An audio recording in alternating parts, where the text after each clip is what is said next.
പ്ലാസ്റ്റിക്കിൻ്റെയും എലാസ്റ്റിക്കിൻ്റെയും വ്യത്യാസം എന്താണ്? പ്ലാസ്റ്റിക് എന്നതും എലാസ്റ്റിക് എന്നതും പറയുമ്പോൾ ഒരുപോലെയാണ്. പക്ഷേ ഒന്ന് നന്നായി വലിച്ചു വിട്ട് കഴിഞ്ഞാൽ അങ്ങനെ തന്നെ നിൽക്കും. എന്നാൽ എലാസ്റ്റിക് നേരെ പഴയതുപോലെ ആയിത്തീരും.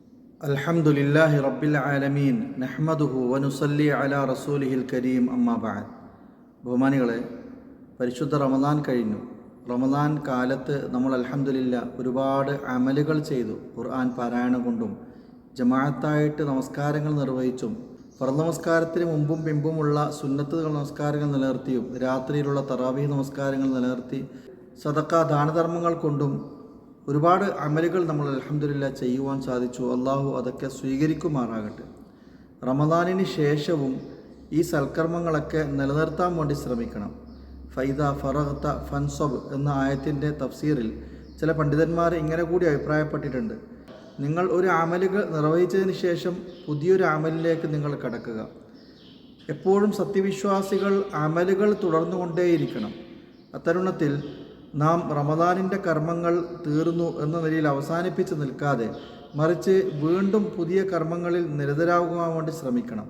സാധാരണ പറയപ്പെടാറുള്ളത് പോലെ റമദാൻ കഴിയുന്നതോടുകൂടി ചില ആളുകൾ പ്ലാസ്റ്റിക് പോലെയായിരിക്കും, മറ്റു ചിലർ എലാസ്റ്റിക് പോലെയായിരിക്കും. പ്ലാസ്റ്റിക്കിൻ്റെയും എലാസ്റ്റിക്കിൻ്റെയും വ്യത്യാസം എന്താണ്?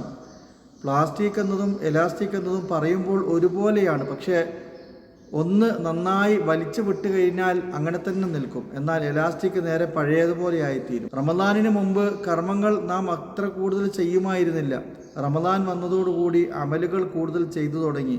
എന്നാൽ റമദാൻ കഴിഞ്ഞപ്പോൾ വീണ്ടും പഴയ പോലെ ആകരുത്, മറിച്ച് പ്ലാസ്റ്റിക് പോലെ നാം എപ്രകാരം റമദാനിൽ കൂടുതൽ അമലുകൾ ചെയ്തോ ആ അമലുകളിൽ തന്നെ നാം നിരതരാകുവാൻ വേണ്ടി ശ്രമിക്കണം. അപ്പോഴാണ് നാം അമൽ ചെയ്ത ആ അമലുകളൊക്കെ, റമദാനിൽ നാം ചെയ്തു പ്രവർത്തിച്ചു പോന്നിരുന്ന അമലുകളൊക്കെ അള്ളാഹുവിൻ്റെ മുമ്പിൽ സ്വീകാര്യമാവുകയുള്ളൂ.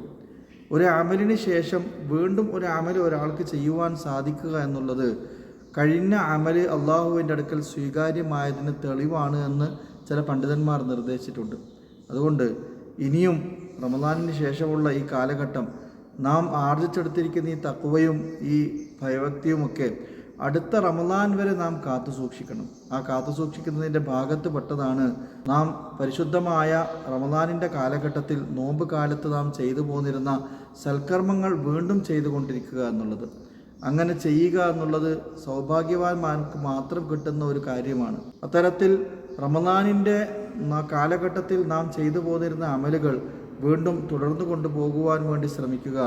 റബ്ബ് തമ്പുരാൻ അങ്ങനെ യഥാർത്ഥമായി തഖ്വയോടുകൂടി ജീവിക്കുന്ന യഥാർത്ഥ മുത്തഖികളിൽ നമ്മെയും നമ്മുടെ കുടുംബാദി സന്താന പരമ്പരകളെയും ഉൾപ്പെടുത്തി അനുഗ്രഹിക്കുമാറാകട്ടെ. വ ആഖിറു ദഅവാന അനിൽ ഹംദുലില്ലാഹി റബ്ബിൽ ആലമീൻ.